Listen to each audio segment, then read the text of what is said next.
decir que el editor más grande de España dice que independiente solo es él, que los demás todos dependen del banco. También se lo he oído decir. Pero quiero decir que la realidad es que en España lo bueno es que hay una gran cantidad de libreros, de editores independientes, que hay muchos en esta sala, que están haciendo cada uno en su nicho una labor muy importante. O sea que para nosotros, vamos, desde el punto de vista de la Federación, son básicos. Es que no. Y este es uno de ellos. Hola, buenas noches. Mi pregunta es en relación al libro electrónico. Bueno, si se quiere que las empresas tributen en España, poniendo una barrera del 21% al libro electrónico, ¿por qué no buscar incentivar ese mercado incluso de Estados Unidos o de otros países, bajar ese porcentaje como lo han intentado otros países para que vengan las editoriales del mundo electrónico? Si el mundo está cambiando hacia allá, pues la mayoría de nosotros, bueno, lo estamos viendo, nos parece más cómodo verlo en una tablet o en el teléfono. Me parece que sería un poco tratar de incentivar el mercado, llamar a las editoriales a que vengan a España, tributen en España, pero también si no bajan el porcentaje de impuestos, difícilmente se les va a parecer rentable. Por eso se van a Irlanda, por eso se van a Bélgica, por eso se van a otros lados. Entonces, mi pregunta es en ese sentido. Y la segunda pregunta es, ¿qué opinión les merece un mercado de reventa de libros electrónicos? Gracias. Vale. El segundo es complicado, pero ya en Estados Unidos ya hay jurisprudencia. Hombre, yo creo que alguna de las preguntas la debería de contestar el señor Montoro como ministro de Hacienda, no nosotros. Pero eso sí me hila. Quiero decir, vamos a ver, la Federación, como representante de los editores, llevamos una guerra desde el año 2000, lo cual revela que ya estamos pensando en el libro digital, y hemos hecho muchas acciones y hemos conseguido bastantes cosas. Solo nos quedan las descargas y estamos mejor que en otros países europeos, menos Francia, respecto a la tributación, digamos, de los soportes y libros digitales. Pero eso me recuerda lo que os decía del apoyo al poder público. El IVA, como sabéis, es un impuesto sobre el consumo que tiene que pagarse por el consumidor en el momento.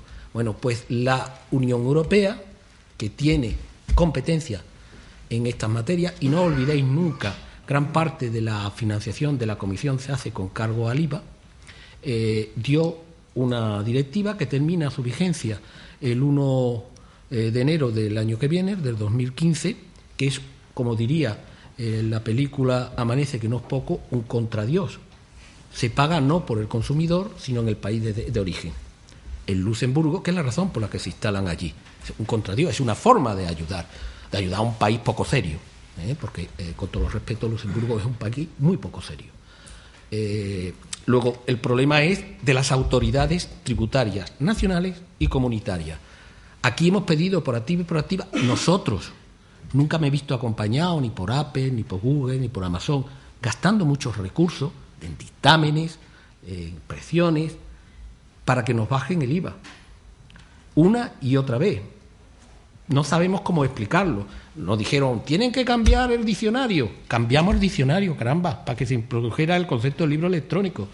Ahora necesitan una ley. Hicimos una ley. La ley española es la única que define el libro electrónico, hasta que hace 2 años lo han definido los franceses copiándonos a nosotros. Pero nadie más. Y ahora resulta que tenemos que cambiar una directiva europea. Cuando hablamos con el secretario de Estado de Hacienda, Antonio, no te preocupes, que el 1 de enero del 2015 ya se va a tributar en destino, por tanto se va a pagar el 21%, venga el libro de Luxemburgo o de Irlanda. Sí, pero para entonces algunas de esas empresas tendrán una posición de dominio, porque curiosamente no están editando en checo, ni en húngaro, ni en estonio, solo en francés y en español. Pero la pregunta que la conteste el señor Montoro o el señor Rajoy. Yo voy a contestar al tema de reventa. Bueno, voy a contestar directamente, porque a mí me parece muy interesante, y sobre todo como estáis en un máster de propiedad intelectual, afecta muchísimo las futuras legislaciones que creéis en todos estos nuevos modelos de negocio. Entonces, por un lado, voy a contestar como lector y, por otro lado, como profesional del mundo del libro, ¿no? Como lector, por supuesto, que quiero tener los mismos derechos que tenía en la era analógica. Yo compraba un libro y ese libro lo regalaba, lo tiraba a la basura o lo vendía, ¿vale? Cantidad de librerías de segunda mano en Madrid en cantidades legales que viven de lo que les aportan lectores que, por así decirlo, reciclan su biblioteca de vez en cuando, o cantidad de críticos literarios que les enviaban los ejemplares para hacer las reseñas y tenían unos ingresos estos a final de mes con todo lo que revendían allí, ¿vale?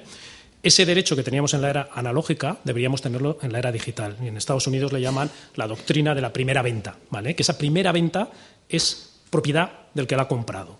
Y yo creo que ese debe ser el espíritu, que yo con esa primera venta puedo hacer lo que me dé la gana, siempre y cuando no haga luego nada ilegal como no revenderlo una vez, sino revenderlo 1000 veces, ¿vale? Por lo tanto, tenemos que empezar a diseñar modelos de negocio que tenemos en la era analógica. La casa del libro te admite que tú le vendas los libros en papel que no quieras leer más o te quieras deshacer y te los recompra. ¿Por qué no tenemos librerías editoriales en este país que me recompran aquella versión digital que me han vendido y que me da para yo comprarme la nueva novela o otra novela que me quiero leer, otro libro de ensayo? Empecemos verdaderamente a fomentar un mercado digital. Es la era que nos ha tocado vivir y que tenemos que desarrollar.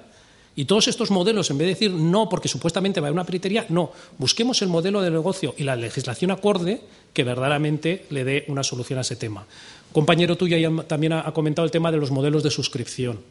Yo ahí también como lector y como profesional tengo mis más y mis menos. Como autor, verdaderamente, al igual que al otro le ha recomendado que se autoedite, a este le voy a decir que no suba ninguno de sus libros a ningún modelo de suscripción, llámese 24 Symbols, llámese en Ubico o como se llamen. Lo que va a obtener es cero.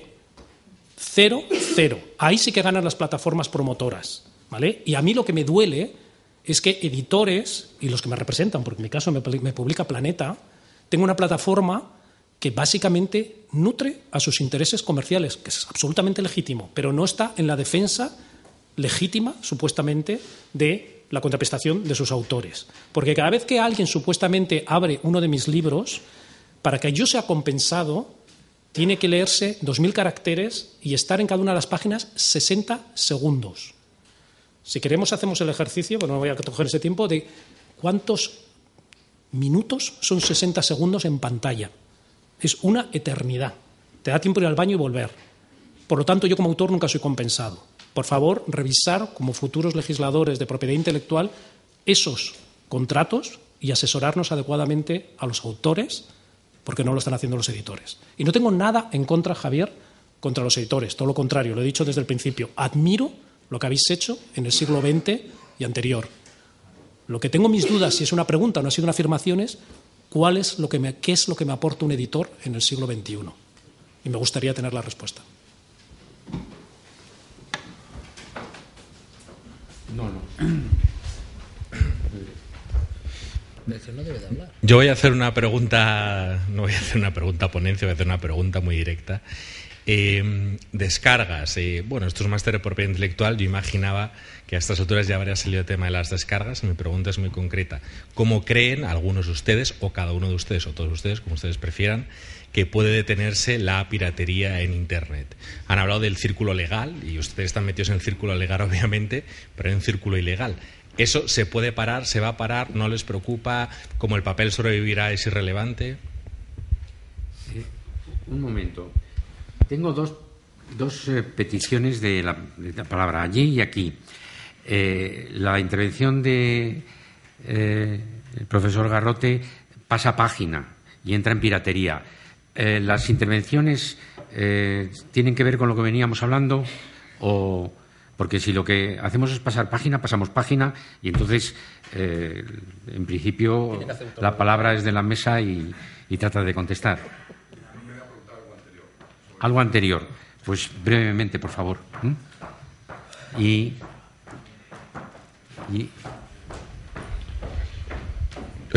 Nada más para retomar el punto sobre el editor, lo que se había hablado, que creo que se había hablado de que era un recategorizador, ¿no? Y un descubridor, si no me equivoco, que nos referimos, contra la autoedición, ¿no? Creo que ahí me gustaría que me aclararan un poco el punto, porque creo que recategorizar y redescubrir son dos cosas que hoy en día las plataformas tecnológicas frente a las que se enfrenta la industria son mejores, son mucho más potentes, llevan haciéndolo mucho más tiempo.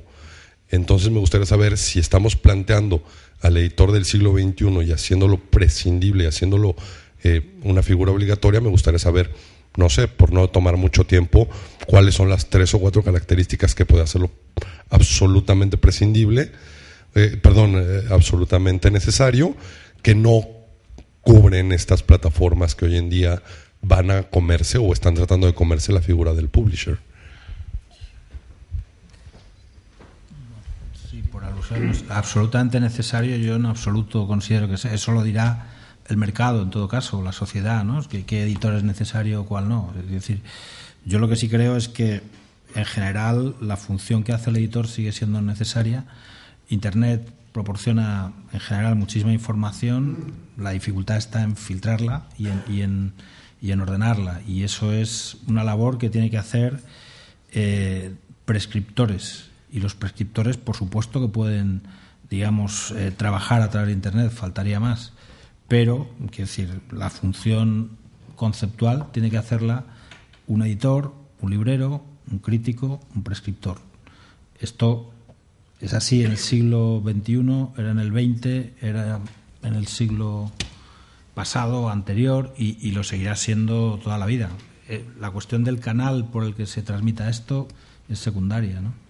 Yo añadiría que también un editor hace otra serie de cosas, como seleccionar, no solo seleccionar los títulos, seleccionar el traductor, en su caso, revisar la traducción, seleccionar la tipografía, la forma de la edición, el papel, las cubiertas, las ilustraciones, proporcionar un objeto que sea valioso en sí mismo, como son los libros, y no así los libros electrónicos, que a mí particularmente me dan grima. Lo encuentro muy útil, que quede, y yo que siempre he acarreado toneladas de libros cuando he viajado, pues mi espalda agradece mucho poder llevar según qué libros en un libro electrónico, etcétera.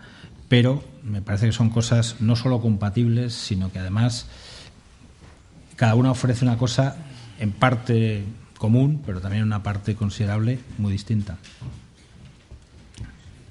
Pasamos a piratería. ¿Querías comentar algo? Sí, yo 2 cositas del editor. ¿Es posible o...?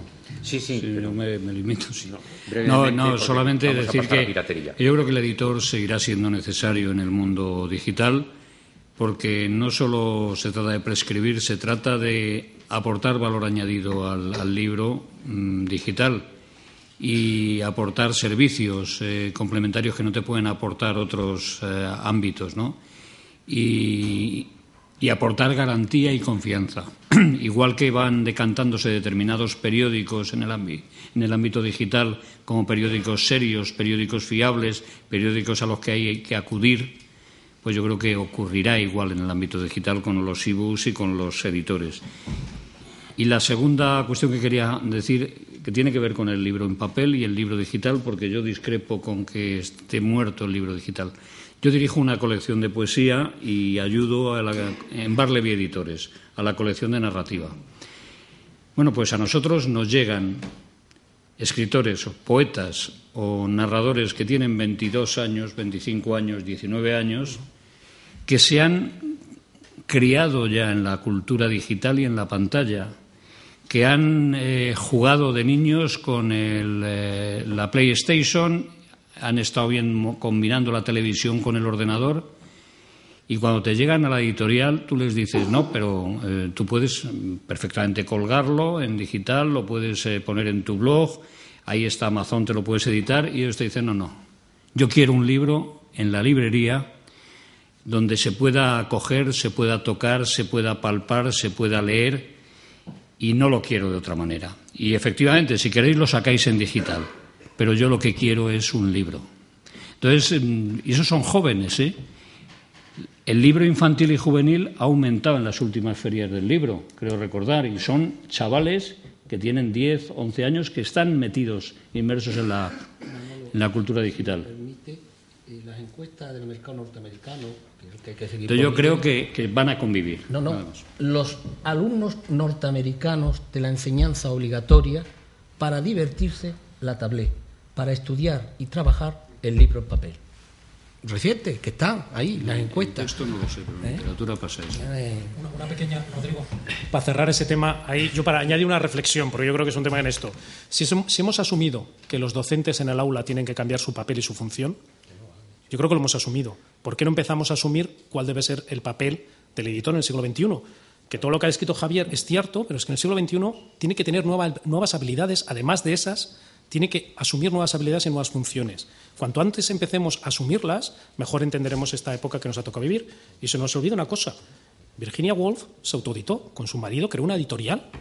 Por lo tanto, la autoedición no le metamos tanta caña, porque de aquí ha salido el último bestseller que todo el mundo en este país se lo ha comprado, 50 sombras de Grey. No, todo el mundo no. No, yo tampoco. Yo digo por ventas. ¿Vale? Aunque todo el mundo... parece ser que lo compran muchos hombres porque lo pueden leer bajo la privacidad de las pantallas, ¿vale? Porque ir con la cubierta, ¿sabes?, leyendo ese tipo de libros, esto. Pero muchas de las... Y hoy salía otro. Muchas de las grandes éxitos que se están consumiendo hoy en día, no vamos a entrar en calidades, que todos vamos a tener una opinión bastante parecida, salen de plataformas de autoedición. Y termina haciéndose el libro en papel, que es el que realmente vende y le da dinero al autor y al editor. Pasamos a piratería. Piratería. Que es el tema que había suscitado. Y lo que pasa es que sí que anuncio que no tenemos más de 15-20 minutos. Bueno. Es un tema muy trillado. La pregunta era... La pregunta es básicamente si les preocupa o no. Vamos a ver, ¿cómo no nos va a preocupar? Claro. Vamos a ver, cuando todos los estudios que hay hechos en España, fuera de España, por la Comisión Europea, revela que en España es el país, claramente en Europa, donde mayor situación, digamos, de alegalidad o ilegalidad se produce, donde prácticamente, no solo las industrias culturales, pero sí el conjunto de las industrias culturales, que incluyen, por supuesto, sus correspondientes autores, están siendo machacadas sin piedad. No es que no haya piratería o no haya habido piratería antes. Claro que ha habido piratas. Como hay gente que asesina y hay asesinos, a pesar de que está prohibido desde hace montones de siglos. El problema son los porcentajes. Entonces, en muchos sitios hay piratería, pero digamos que está controlada. Hay una posición clara del poder público. Lo que se ha producido en España es una situación de absoluto descontrol, donde no hay ninguna ordenación. Para empezar, era muy difícil luchar contra la piratería porque no había ningún procedimiento legal, ni la vía penal, ni la vía civil, ni la vía administrativa. No vamos a entrar en disquisiciones jurídicas, que tiene bemoles.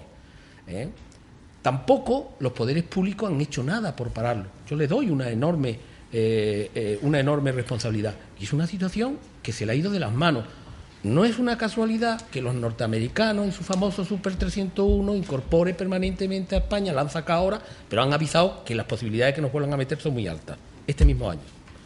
Porque se están incumpliendo obligaciones internacionales pactadas en la Organización Mundial de Comercio. ¿Cómo no nos va a preocupar? Pues claro que nos preocupa.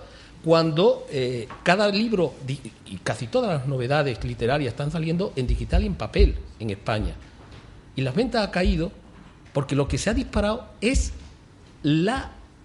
digamos, descargas ilegales, que además tienen que se lucran, o sea, que no es una casualidad. Después hay una situación que dice, me he bajado 2.000 libros. Hombre, yo creo que 2.000 libros se necesita al menos 5 años para leerlo, dedicado full time a la lectura. ¿Para qué se bajarán 2.000 libros? Que sí, no los leen. Y actúa como un factor de inhibición de compra. No compro porque puedo bajármelo de manera ilegal, que eso está haciendo un daño. Es uno de los elementos. Yo no lo quise meter antes junto, a una caída de la demanda. Si la gente le han reducido el sueldo, está en el paro y tenía 100 euros para libros a lo largo del año, pues ahora tienen 20. Luego se compra menos. Como se compran menos zapatos, se beben menos café y se compran menos coches. Pero para eso haremos un plan PIBE. Quiero decir que llevamos pidiendo que tiene que haber una normativa adecuada, que se cumpla, que la Fiscalía tiene que trabajar. Pero en sentido contrario, ¿no? A como lo habéis hecho hasta ahora, ¿no? Bueno, claro, porque hasta ahora lo que ha dado es luz verde. Ahora había una circular que había hacía... y hay. Bueno, que había y efectivamente hay. Yo es que doy por supuesto que va a ser derogada muy pronto. Entonces, si las circulares no hace falta derogarlas. ¿Qué hace que no lo haya? Que no haya. Y es que ha habido un momento que no había procedimiento. En la vía civil te decía, usted tiene que identificar. La identificación la tienen los proveedores de servicios, que no les sale la real voluntad de hacerla, porque ellos se han beneficiado. Se han beneficiado claramente. Yo le recomiendo el libro de este hombre, Levin, que es perfecto, Parásito. Se han montado negocios sobre otra gente, unos negocios que no pagan nada y cobran por todos lados. Mírenlo ustedes los datos. Es que toda la facturación de la industria editorial del mundo, no llega a lo que factura Google o Apple. Algo no cuadra. Algo no cuadra. Claro que nos preocupa. Pero lo que más me preocupa personalmente a mí es la falta de pedagogía social. El hecho, y de alguna manera quiero contestarle a la primera pregunta que hizo este señor, que no le hemos contestado, al absoluto desprecio que a las actividades culturales en España por el conjunto de la sociedad española.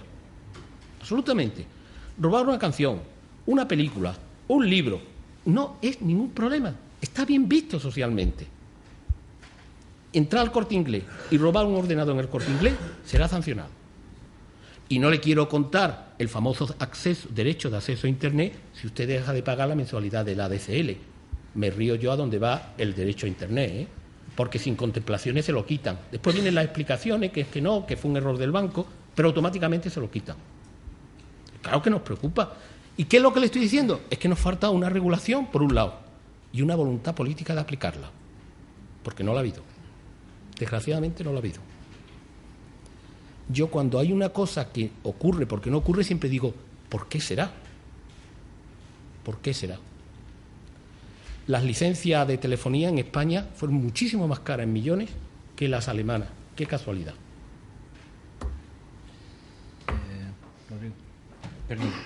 Sí, un comentario muy breve, que es una anécdota que yo he oído y creo que es verídica. Yo conozco a los dos protagonistas de la anécdota y no me la han contado ninguno de los dos. Quizá Antonio lo pueda corroborar porque está más próximo al poder siempre.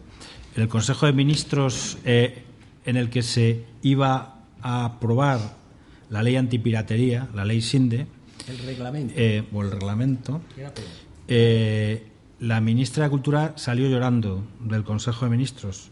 La hizo llorar el ministro de Industria, a quien conozco bastante. No, él no me lo ha contado. Supongo que para desgracia para ti.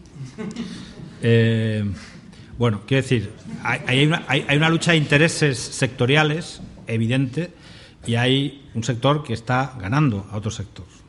Esto es decir, por contextualizar los problemas de piratería que hay en España. Yo creo que sin eso no se entiende.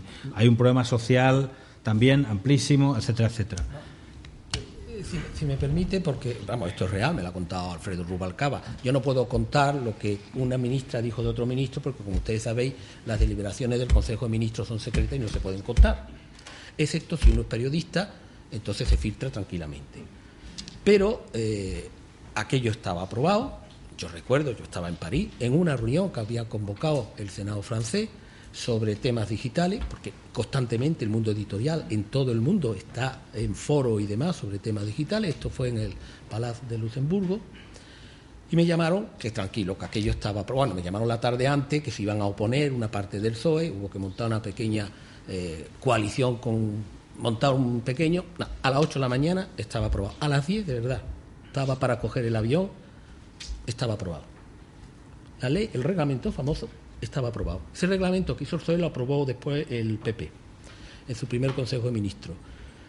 Cuando llegué tenía una llamada telefónica y dije, cosa más rara, y ya me dice, no, se ha montado un follón y no ha salido. El follón es en las redes sociales, se montó un follón en las redes sociales. Nosotros hicimos una auditoría, fueron 100 personas. Alfredo Rubalcaba me ha dicho que inundaron me lo ha dicho él, me lo ha dicho en el Liber de este año, por tanto, fuera del Consejo de Ministros, no eran miembros del Consejo de Ministros, y que tienen perfectamente identificados los que inundaron los web, los Facebook del PSOE. Eran 4 personas. Es terrible. Pasa como en la Asamblea de Facultad. 4 gamberros son capaces de anular las voluntades mayoritarias. O sea, eso es la única realidad. Lo otro, que si lloró o no lloró, no estábamos delante y es secreto.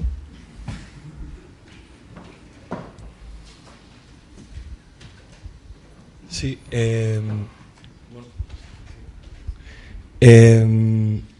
Habiendo dado por sentado el hecho de que la piratería es una lacra en el tema del libro electrónico, yo creo que sería útil preguntarnos el porqué de la piratería.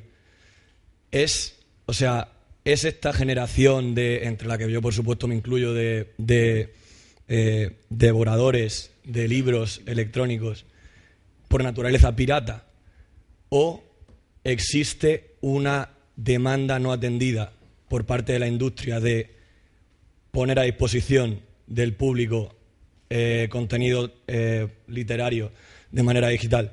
Creo que existe un obstáculo legal grandísimo en nuestra propia ley de propiedad intelectual, porque no tenemos que olvidar que el contrato de edición de nuestra ley de propiedad intelectual es un contrato extremadamente formalista en el que la comunicación pública y dentro de la comunicación pública la modalidad de puesta a disposición no está incluida dentro del contrato de edición. Con lo cual creo que es muy difícil tanto para el lector acceder legalmente a contenidos digitales